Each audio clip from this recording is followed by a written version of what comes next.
From the Homestead Studios in Santa Clarita, California, this is a Headache Soul production. Welcome to Just the Tip-Sters, America's favorite true crime podcast. I'm your host, Melissa Morgan, and I want to mention again that May is National Mental Health Awareness Month. The phone number for the National Suicide Prevention Hotline, that's 1-800-273-8255, and I promise you there are resources out there for you. So this is a Murder Tizer, my beloved Tipsters, and it's quite a few case updates and a few tidbits here and there. I want to mention that there is some sort of insane cougar renaissance going on TikTok. I, never wanted to get another social media platform.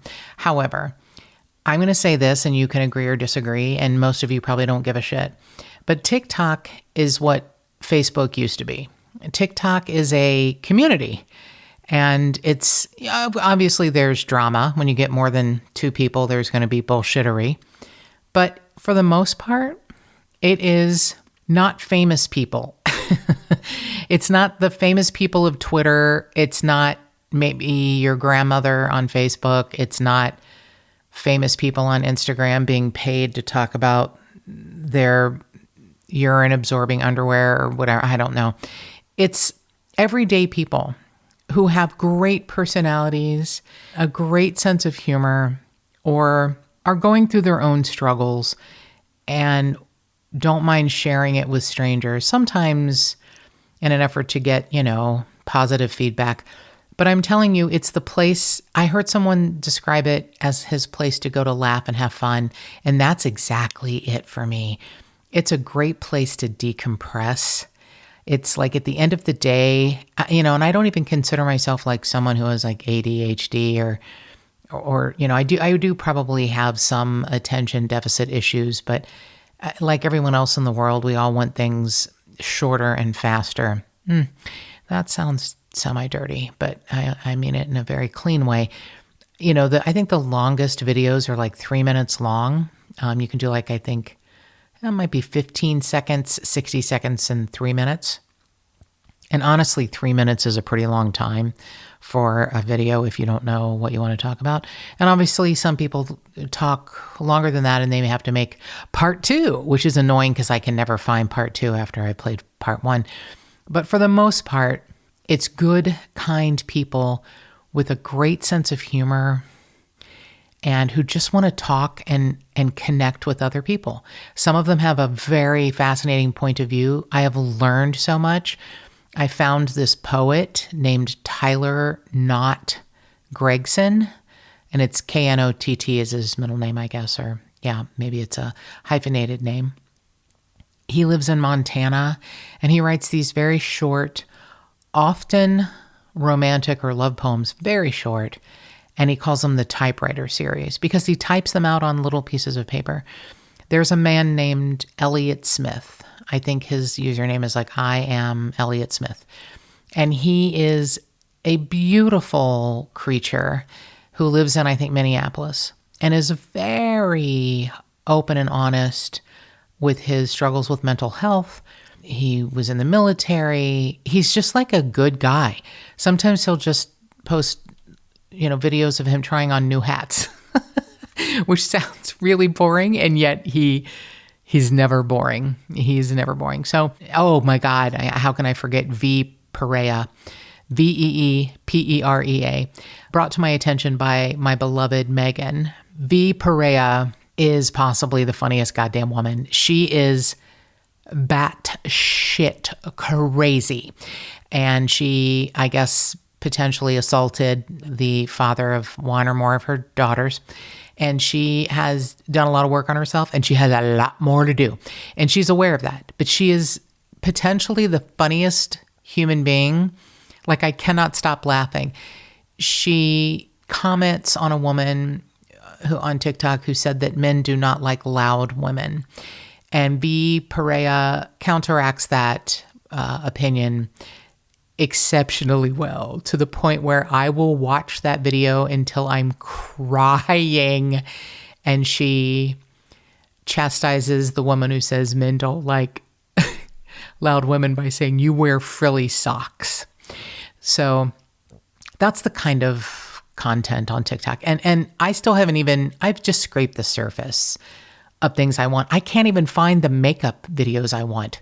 I see them on other, they're shared on other platforms. And I'm like, well, how the fuck did I miss that TikTok video about this goddamn makeup that somebody's putting it on Instagram or on Facebook? But you know what? We find the things we're supposed to find. And I'm finding a lot of things on how to process grief and mental health struggles and funny people with just a great sense of humor and a great outlook.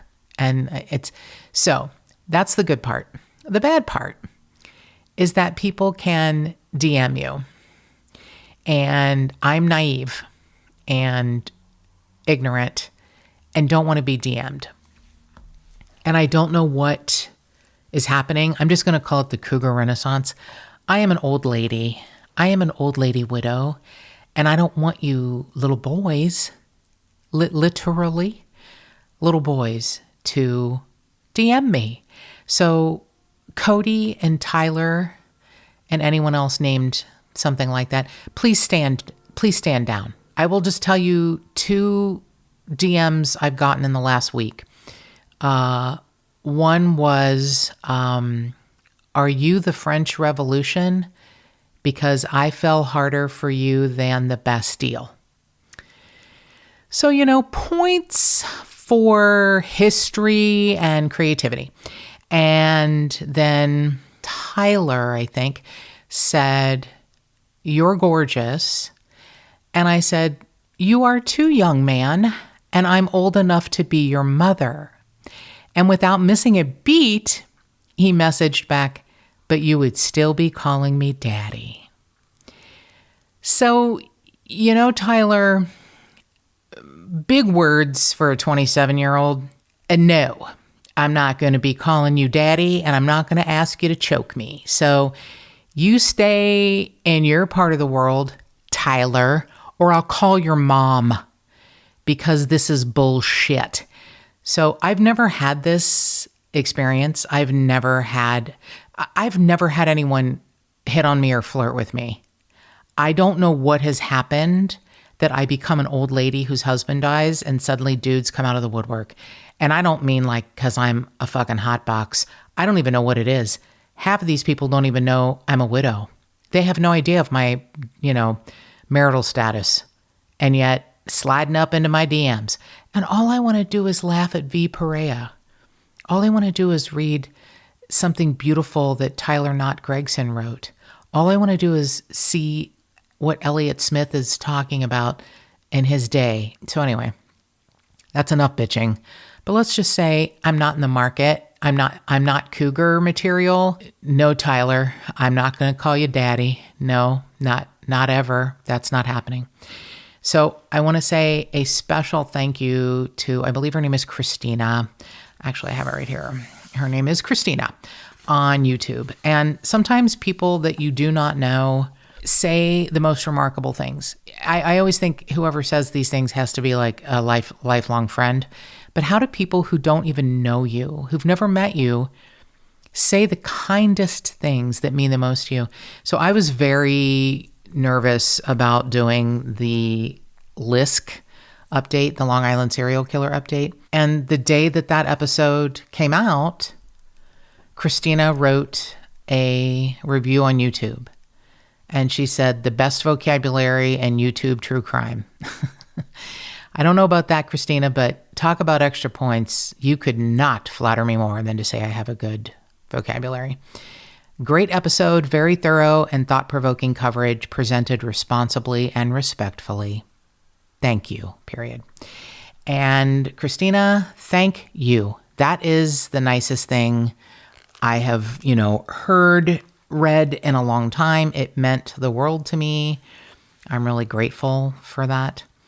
And I got a beautiful email from Mary in Northern Kentucky, and she wanted me to talk about the Paige Johnson case. And I will tell you, I will consider covering it only because Mary asked me and said that she hadn't heard information about it recently. But I can just tell you Honestly, I think the best information on that case was laid out by Marissa from The Vanished. And she did a fantastic episode. And then I believe Paige was found a month or two after the episode aired.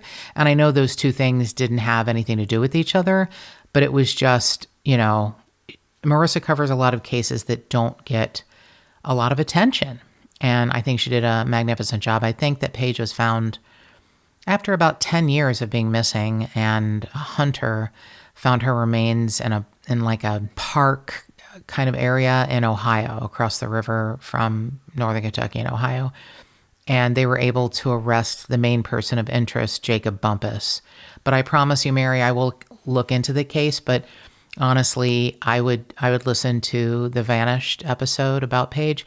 And Mary, what you said in your email meant more to me than I can tell you. And what you said about Mark just means more than I can tell you. So the updates we have are from episode 46. Way back in the day, we covered the Daniel Brophy murder. And there was really only one person of interest, and that was his wife, Nancy Crampton Brophy. And she was a piece of work. So Daniel was a chef at a Cordon Bleu Culinary Institute, and everyone loved him. And his wife, Nancy, was she owned a catering business. And I think it had gone kind of up and down, the scale as far as earning money. At one time it had 50 employees, and then they had to cut it down to 15. But she made a good living, but she was a writer, sort of an ersatz writer, self-published and on Amazon. Not, I think, actual physical books, but, digital versions of books. And I don't think they sold very well. And they were, I'm sorry, murder mysteries, one of them including How to Murder Your Husband. So when Daniel Brophy ends up shot at the Institute and left where his students find him the next day, there's really only one person of interest, a man who was beloved. And there is a fantastic article in the Oregonian.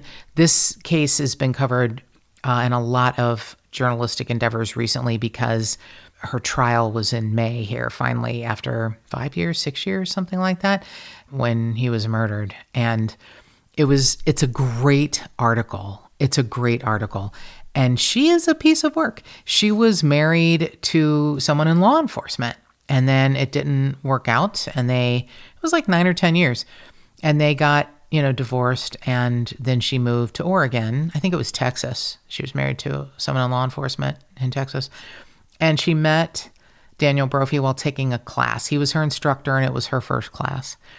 And she was like, I loved him. He loved me. We were each other's cheerleaders. And then apparently $1.4 million in life insurance may have changed her mind. She testified, for herself, which is probably not the best thing because she is a wholly unlikable human being. She said, I have not done press interviews. I have not done any of the things where I could have told my story. I've been absolutely quiet from the day Dan died until now. So yeah, they'd been married 25 years. And, he was shot at the Institute in the evening, I think, 10 p.m. And then his students found him at 7:45 a.m. the next day. Now, there was, surveillance video of her driving their minivan, circling all the streets around the school, just minutes before the shooting at night. And, it was why did it take 3 months to arrest her? It took them a while to build the case. And she was obsessed with guns. She had bought a gun and then bought some spare gun parts. What they believe happened is that she killed Daniel Brophy with a ghost part of a gun that she had purchased online, and then thrown the gun away with the original part, or it's something like that. And she said, I'm obsessed with guns. I mean, she was honest. I think she's a sociopath is what I think is going on. And, she's like, she was also the child of two attorneys from Texas. I'm just going to say, I think she thought she could outsmart everyone in the room. It's odd that when she was married to a police officer, she would not let him store his gun collection in the house. And then, she moves to Oregon, meets Daniel Brophy. They get married. They were together like a long time. And then they got married, like I think in their backyard in a house they bought together. And, she was a little older than him, 4 or 5 years, something like that. And, she does not look normal. I don't know what else to say. Every picture of her is almost like a Mona Lisa smile. She just, it's like a smirk. And maybe it's just resting bitch face. Who am I to say? I always look like someone's waving a turd under my nose. But there's something odd about her. Some of her writings include the wrong husband, the wrong lover, the wrong Navy SEAL. It's a lot of police procedurals. They're not well written. Slowly he eased the gun out of his pocket. Each shot had to count. All righty, Nancy. So she's, published 9 novels. Wink, wink, nudge, nudge. I really don't want to call them novels. But, she wrote this essay that was actually the most popular of everything she'd written, called How to Murder Your Husband. She only suggested that you kill your spouse if it couldn't be solved. I mean, holy fucking shit. Here she is testifying on the stand. I'm kind of obsessed with gun parts, and I'm kind of amazed at how obsessed I am. Oh, Nancy. Her defense attorney said, she was so traumatized by his death, she suffered retrograde amnesia and forgot the details of what happened when they told her that he had died on that morning. Right. Okay. So I'm not sure if she has a hearing impairment, but all of her time in court and on the stand, she's wearing earbuds. I hope she's not like listening to podcasts, but I really fucking don't know. Apparently she was the sort of the breadwinner when her catering company was doing well. She made a lot more money than he did. But I love that when they went through and did like a forensic accounting, she spends $1,000 a year on Starbucks. I'm like, I like to think that I have a problem, and yet I'm not close to $1,000 on Starbucks or even the Bodhi Leaf, which I love very, very, very, very much. But it's, I just want to let you know, spoiler alert, she was found guilty. So there's just so many people who loved Daniel. And she said that in the last several months of his life that things were going so well between them that, everything was so much better, and that he had taken part of his retirement out to pay off some credit card debt, and that they felt like a big relief. And it's like, oh, okay. I don't think anyone's buying it, Nancy. So before I forget, I do want to say thank you again to Mary and to Christina for the review and the email. And if you would like us to cover a case, please know you can always call us at 832-TIPSTER. That's 832-847-7837. And I'm going to give you our email address later. You can always call us. I'm going to give the National Suicide Prevention Hotline again at the end. But I would love for you to take the time to leave us a review. Someone asked me, Amy, actually, who lives in Australia, asked me this week, where's the best place to leave reviews? I think wherever you listen to podcasts, if they allow you to leave reviews, Spotify, iHeartRadio, Stitcher, wherever you listen, if you can leave a review, that's great. I will be honest, the ones they say, I hate to say this word, but matter the most are on Apple Podcasts, because that's where people look and that's where people find us. And reviews help people find us. So if you would like to take the time to leave us a review or a rating I'd be very grateful. So the next update was today. I went to court today, and it was supposed to be done today. And Tipsters, I just wanted to say I wish I could tell you it was over. And it is the Will Sarazan case, the pretrial hearing, yet another one of Daniel Sarazan. So today is Thursday, May 26th, and I did go to court this morning. This will be released probably the day that I'll be back in court, Tuesday, May 31st. So it was all set to go. I had a lovely talk with the DA, Tanaz Mokiev, who I had a little issue with, and I talked it out with her, and she explained. I always wear my mask made by my beloved Sandy that is crime scene tape across my mouth. Beautiful handmade mask with great material and a filter. We don't even have to wear masks anymore, but I like to wear it and then stare directly at Daniel Sarazan and his family, the other side of the family. And I had sent one to Tanaz Mokiev, and she comes up to me in the hallway before, and she goes, "Oh my God, I have that mask, and my assistant opened the envelope and cut it." And I'm like, "Never fear, my darling, I'll bring you another one." So I did want to tell her why I was mad at her, and she let me talk it out with her after, and she understood and explained why she did what she did. So I was angry at her because of the plea deal that had been agreed upon with Daniel Sarazan's private attorney, Andrew Flyer, and her. And I was so grateful to Judge Hayden Zaki for not accepting it. And he said, no, that's not enough time. Now, I've been there twice since then. I believe that was end of January, beginning of February. So I've been there, I guess, March and April, and now this is May. And it was supposed to be, last time we were there a month ago, he said, nope, that's not enough time. Mr. Sarazan, it was going to be 6 years, which cut in half would be 3, which means he would only serve 1 more year, and that's not enough. So they were tossing around the number 11 years, which would mean he would do 5.5 because the current Los Angeles district attorney is, I don't even know the words. I have a pretty vicious, salty vocabulary, and I feel like any word I use to describe George Gascon wouldn't be dark enough.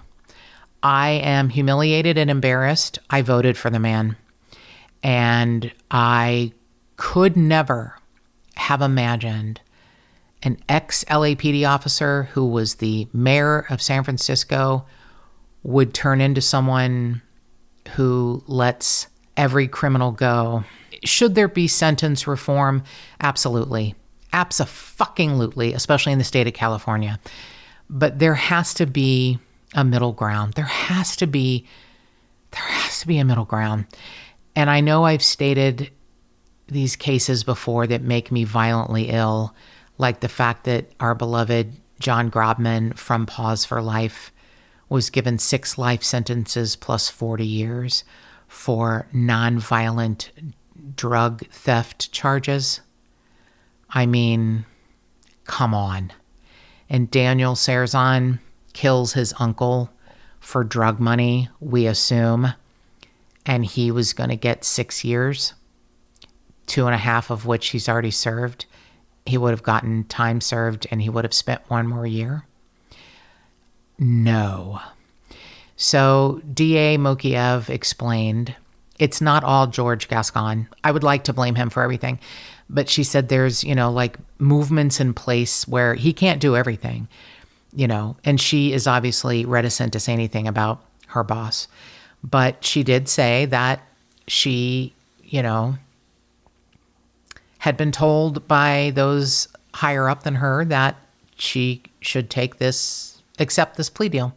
And when it didn't come through, she said to her boss, Judge Zaki didn't like it. He wouldn't accept it. And God bless him for understanding that her hands were probably tied. She didn't say that. Someone else said that to me, and I thought they were full of shit. And they're right. I believe her hands were tied. So we're getting closer. But what happened today that you'll be very proud of me, Tipsters. I didn't cry till I got to my car. I fucking held it together. Still wearing my crime scene mask, staring at tiny, tiny little Daniel Sarazan, who just looks so small. And I hope that works against him in prison.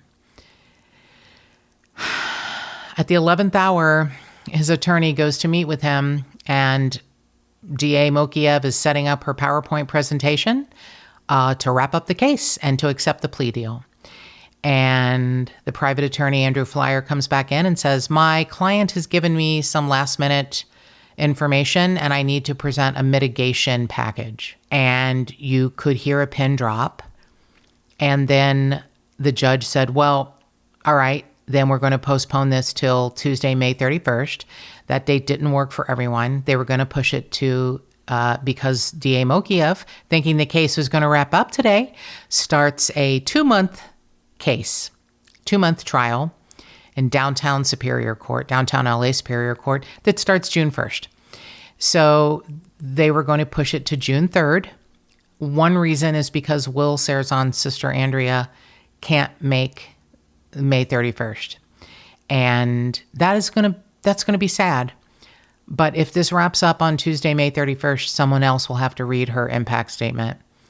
And I know Will's wife, Linda, will be there. I know I will be there. I know a local man who covers cases, Scott Bentley, will be there. I just pray that this gets wrapped up on Tuesday, May 31st, because it should have been done today. And it's terrible that it wasn't. And I don't care about Daniel Sarazan's mitigation package. There's no mitigating circumstances as to why you kill your uncle. I don't give a shit if you had a hard life, if you were abused as a child. We all were. It's called being a human being. You don't get to kill somebody and take their life, you piece of shit. And I don't want to hear your mitigation package. I don't want to fucking hear any of it. It makes me violently ill. And I want to say one more thing, that I don't care if he doesn't agree with me, but Detective Hanke knows that one of the main reasons that we've even gotten this far in the process to try and convict Daniel Sarazan, especially without Will's body, is because of him. And he can say, no, that's not true. But I know this would not have happened if not for him. And he can deny it till the cows come home. But I know the truth, and he does too. So thank you, Detective Hanke, for getting it this far. We just have to get the ball, past the goalpost at this point. God damn it. So the other case update is the Bill and Peggy Stevenson case. 11 years ago, on May 29th of 2011, Beth Stevenson Victor asked her husband to go check on her parents at their home in Florence, Kentucky, because she couldn't contact them, and they had not been at church. And we covered this case for the first time in episode 147, and then again last year on the anniversary in episode 194, both times speaking to Detective Coy Cox.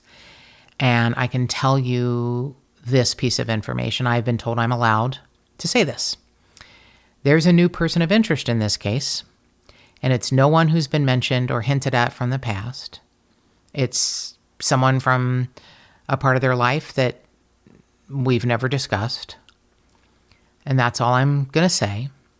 I'm very excited, and I know I shouldn't be. What I should be is, as Detective Cox says, cautiously optimistic.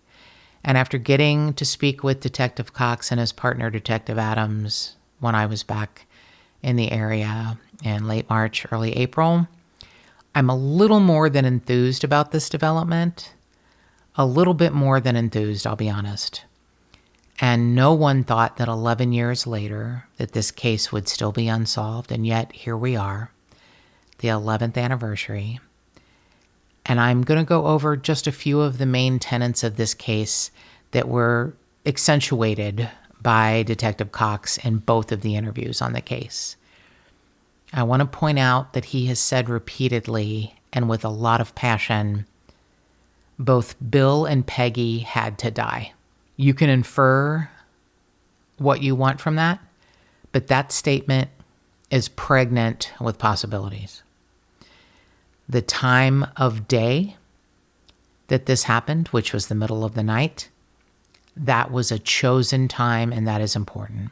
The day of the week was important. Saturday night, early Sunday morning. And it was known that they would get up, go to the Truckers' Chapel, and then on to church. That was their Sunday ritual, and that was known by the killer or killers. So if you have any information on the unsolved Bill and Peggy Stevenson murders from May of 2011 in Florence, Kentucky, please contact the Boone County Sheriff's Office at 859-334-2175. I want to say again that you can email us at jttipsters@gmail.com. You can find us on any social media platform, on our Just the Tipsters Facebook page, JT Tipsters on Instagram, JT Tipsters Pod on Twitter. And I want to say once again, the National Suicide Prevention Hotline number is 1-800-273-8255, and more cowbell.